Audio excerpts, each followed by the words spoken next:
they have fixed their communication problem already, and they are about to leave on their whirlwind adventure.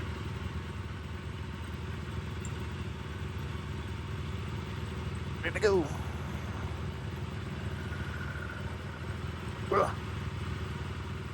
Uh-oh. Well.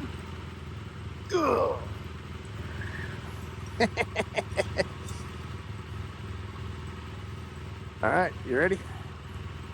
Ready? Yep. Ooh, she's heavy.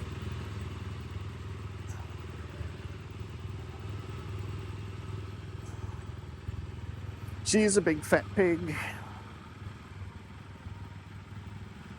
Bye, honey. Have fun. Love you.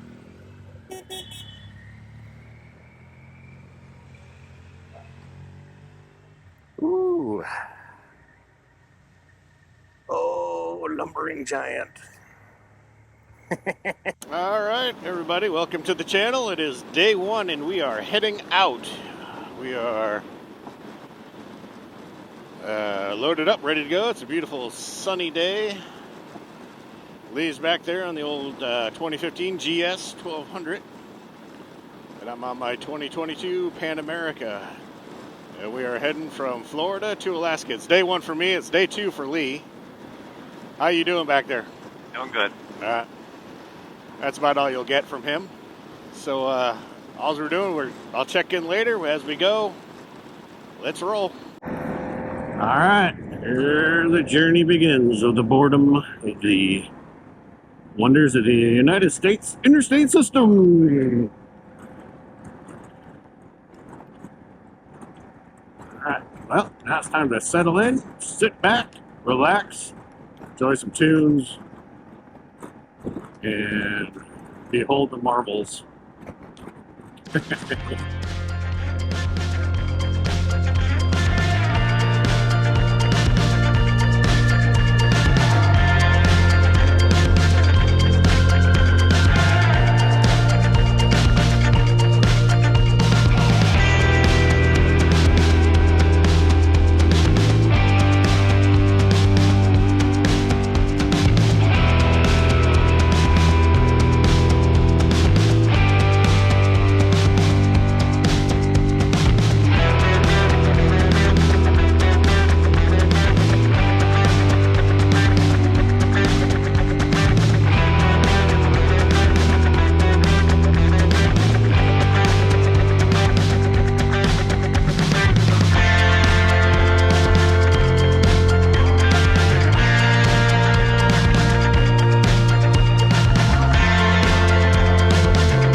Mississippi. Folks, it is day two. We are leaving Hattiesburg. Where are we at? Hattiesburg, something. Hattiesburg, Mississippi. Ready to head towards Texas. That's the proper pronunciation, by the way. Texas, not Texas. So, nothing really to shoot here except freeway. Once again, crossing the Mississippi. I've been across the Mississippi River on countless times, on countless trips. This is the first time I've ever crossed it on I-20, so that was new. Other than the funniest part ever was, of course, Chevy Chase, Deep River. That was one of the funniest things I can remember. about the Mississippi River. Some of the contrasts, though, between the Mississippi side and the Louisiana side were quite stark. The Mississippi side had some rolling hills. As you can see here, the Louisiana side was as flat as a pancake. This pretty much ended day 2. Day 3, the trip really started when we started getting to the Texas Hill Country and into New Mexico. We'll see you next time on the next video. Thanks for watching, and please hit that subscribe button.